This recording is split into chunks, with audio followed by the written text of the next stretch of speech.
Hello, it's Davey Mooney, coming to you from the University of North Texas, where I run the jazz guitar program.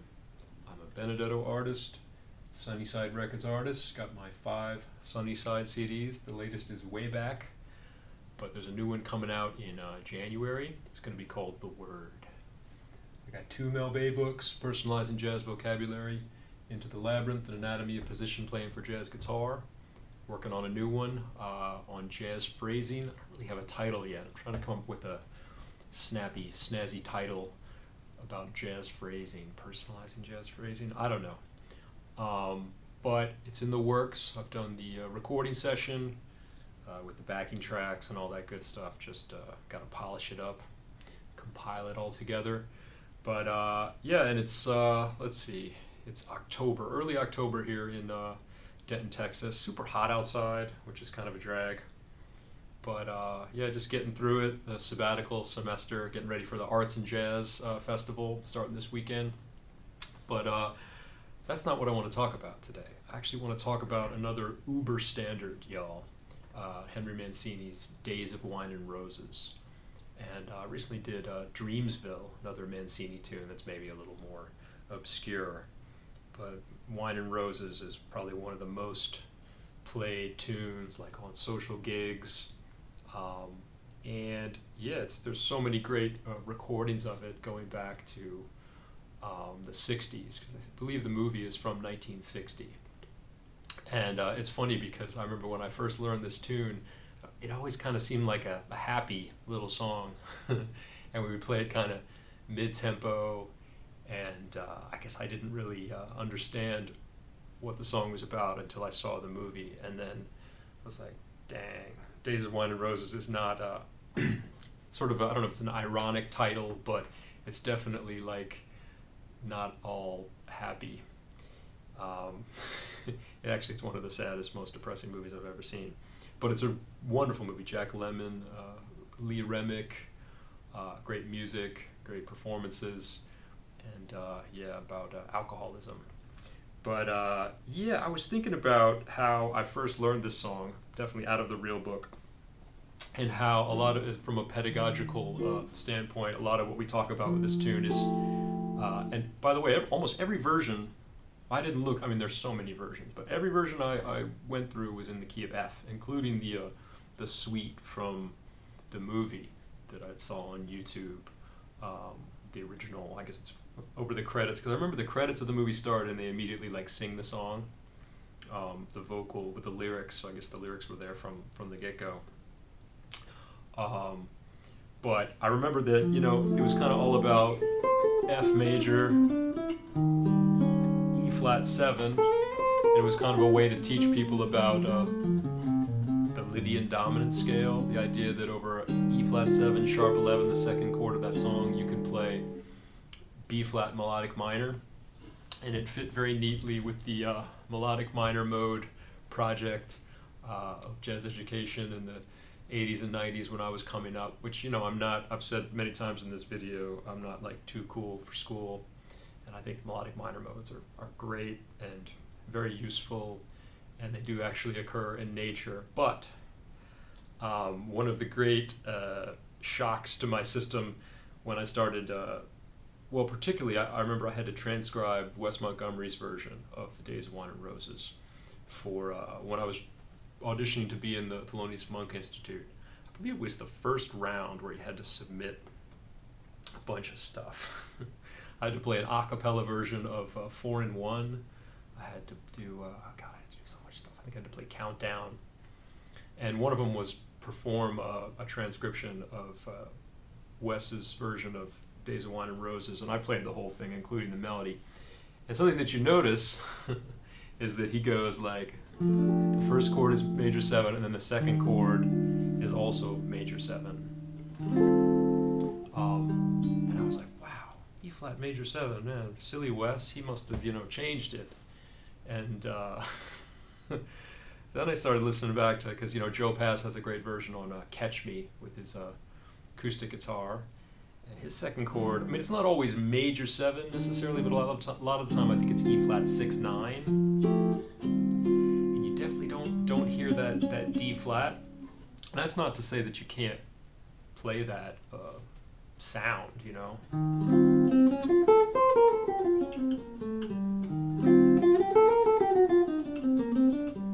I think you can kind of play either one, E flat Lydian or E flat Lydian dominant. But it was a real surprise to me because, you know, it's one of those things where it's kind of like the the melody of Lady Bird is another thing maybe I'll talk about at some point, about what the actual melody is versus what we all learned, us real book folks, and wondering where that came from. Then again, I mean, you could go through a million versions. I think Oscar Peterson on We Get Requests, they play that E flat chord, and then Ray Brown goes to like an A, so there's that tritone sub, so that would kind of imply that maybe it's E flat 7, A7, which would probably have a C sharp, D flat in there, and then they go right to the D7. But suffice it to say that it's not set in stone. Well, it is set in stone. It's set in the real book stone, but it's not. And on the app, you know, the iReal, it's E flat dominant 7. And I play on it as E flat dominant 7, but it's not actually that originally. And I was listening for the Mancini version, and yeah, I wasn't hearing D flat on that first vocal version. It's very like lush vocal harmonies. To me, it sounded kind of more like almost like F major 7, then over E flat with more of an E flat triad, and then right to a D7 with a flat 5. Something that's really nice, rather than, you know, I learned it as F major, E flat 7, and then maybe like A minor 7, flat 5, D7. And then CD, you've got this something that's really cool. You know, the melody goes on the word roses, D to C, and there's a little counter line of A flat to A, a little contrary motion, so kind of flat 5 to natural 5, which is really nice. There's all these little details in there, and I got to give a shout out to Mike Moreno, and he has a great series, Standards from Film, and an album where he kind of talks about this stuff, about how a lot of what we think the chords are to these songs are not the original chords, and, you know, sometimes it's definitely worth checking out. I mean, not sometimes, it's always definitely worth checking out what the original harmony was, and sometimes it's more, there are these little details that are worth being aware of. Kind of like when we talk about Billy Strayhorn tunes, and if you listen to the original arrangements, there's little counter lines and all kind of interesting things. So anyway, just so you know, I mean, anytime you go on a gig and you play Days of Wine and Roses, people are going to play E flat dominant 7 for the second chord, and I don't think that that's like, you know, you don't have to give anybody the stink eye, but maybe you could just be aware of the fact that Joe Pass, even Bill Evans, right? So sometimes we kind of blame Bill Evans for the chord changes that ended up in the real book. But man, I was listening to Affinity, Toots, Thielman, and Bill Evans. I believe that's the first time he recorded that song, and maybe he did it earlier, but that's the first one I found. It's actually really late in his career, 79, I think. And yeah, I'm just not hearing dominant 7 on that second chord. Also, that's not to jump around too much, but that Bill Evans recording is the one where they play the song, the first half in F, and then the second half in A flat, which is kind of cool. I used to do that on gigs back in the day, and now I don't really do that as much. But let's see, another thing, what else? Oh yeah, and then on the Tony Bennett Bill Evans album, which is a really great version of the song, it's the last song on the album. Bill Evans does a little intro, and then Tony Bennett just sings through it once. And Bill Evans does this little counter line, so Tony goes, the days of wine and roses. So there's a counter line. Bill Evans goes B, C, C sharp, D. So the second chord, there's a D natural. Of wine and roses to D7. So the days of wine and roses. So there again, pretty much every version I encounter, except maybe Oscar Peterson, you could argue that it's a dominant, and maybe that's where the dominant came from on We Get Requests. Great album. But let's see what else, little variations. So the chords I learned, we'll put that to the side for a second, were F major, E flat something 6/9, maybe a dominant 7, major 7, maybe just make it 6/9 and then you don't have to worry about it. And then I kind of learned A minor 7 flat 5 D7, but it could really just be D7 G minor. Laugh and run away like a child at play. It can be B flat minor or E flat 7. Through the A minor, I think Oscar Peterson goes back to F there, but 3 chord, 1 chord, same thing. A minor. As towards a closing D minor, G minor. The door marked nevermore. Now G minor over F, or maybe Bill Evans sometimes just plays F minor.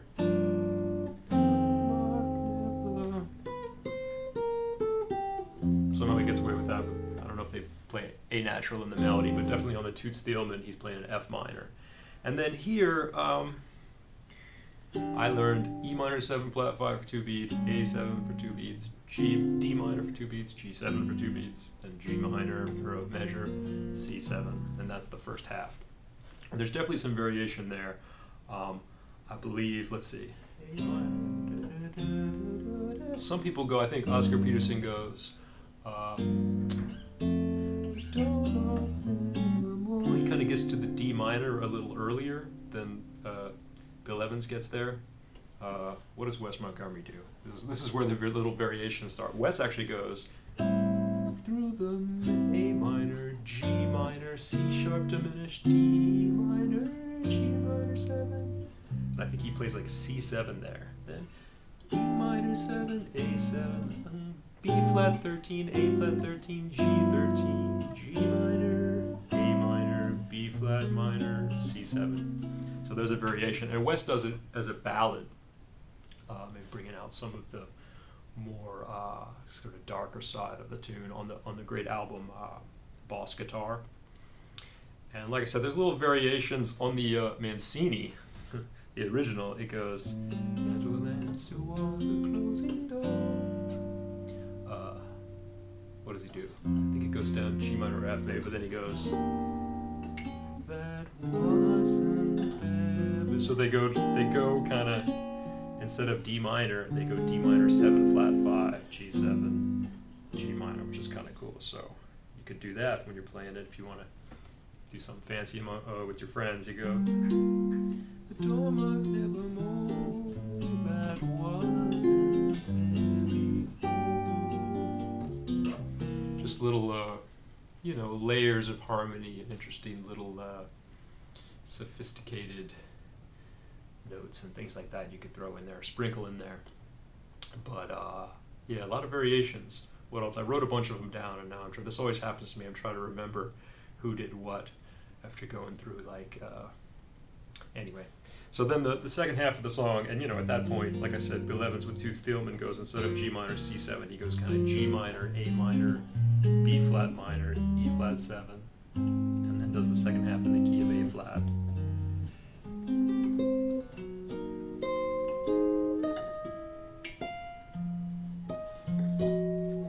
But most people stay in the same key, so same thing, starts the same, F major, E flat 6, or dominant, whatever you want to do, D flat 7, flat 5, or A minor 7, flat 5, D7, G minor, B flat minor. Then the second half, sort of the C section, last 8 bars, you have A minor, D minor, over C, B minor 7, flat 5. And Oscar Peterson goes to E7 there. I mean, the original, it's definitely like a B flat 7. Mancini does that a lot. He likes that, I guess you could call it a tritone sub. But Wes Montgomery does that as well.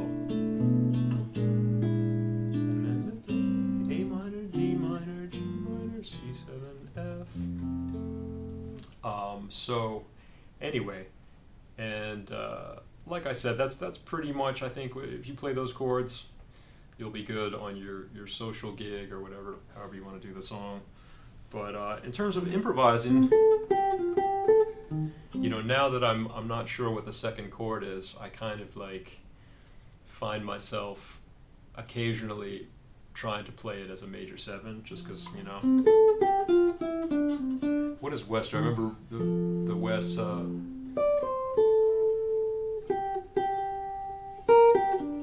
Yeah, he definitely plays like a D natural.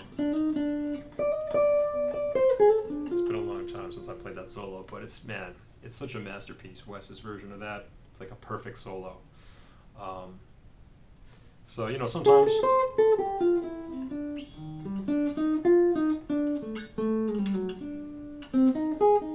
I feel like when I get to the D7, I kind of want to make it a flat 5 and bring out that A flat because I really like how they go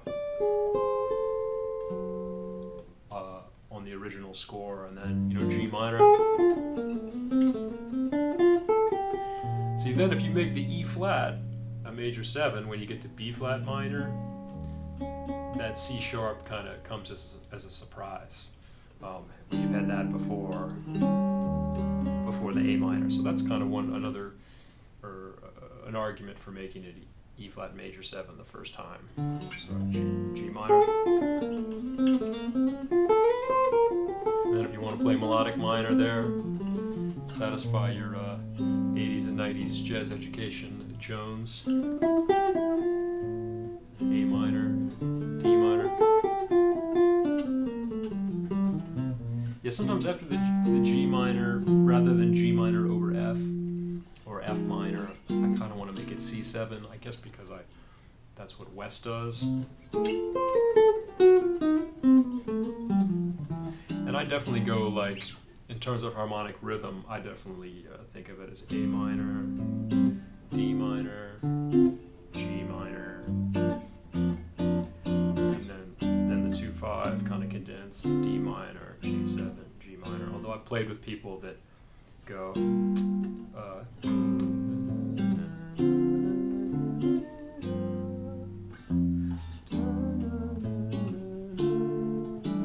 they get to the D minor a little earlier, a la Oscar Peterson.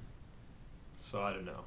I definitely, it's one of those situations where I'm on the gig and I hear it coming and I'm like, okay, they must have learned that from Ray Brown and Oscar. And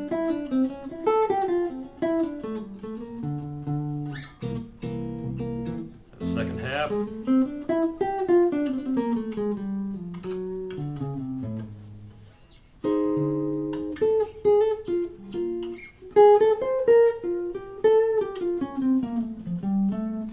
The B flat minor, you could make it Dorian or melodic minor or both, A minor.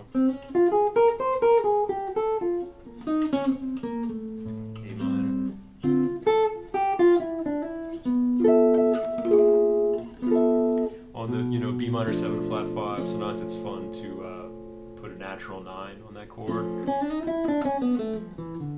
That kind of brings out another melodic minor sound, perhaps. D melodic minor. And B flat 7 sharp 11. I think Oscar Peterson too, he makes the final turnaround kind of with dominant chords, which, please don't hate me for saying this, but I feel like it sounds a little goofy, but I kind of like it. A minor to D minor, G minor, C7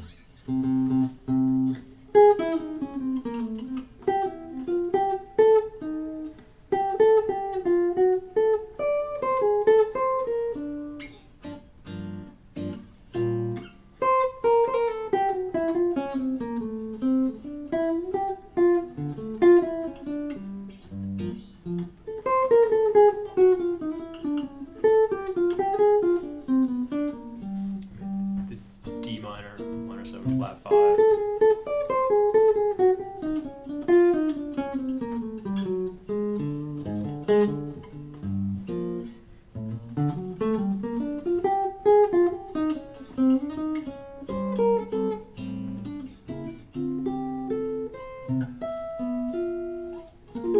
Wes plays that chord like.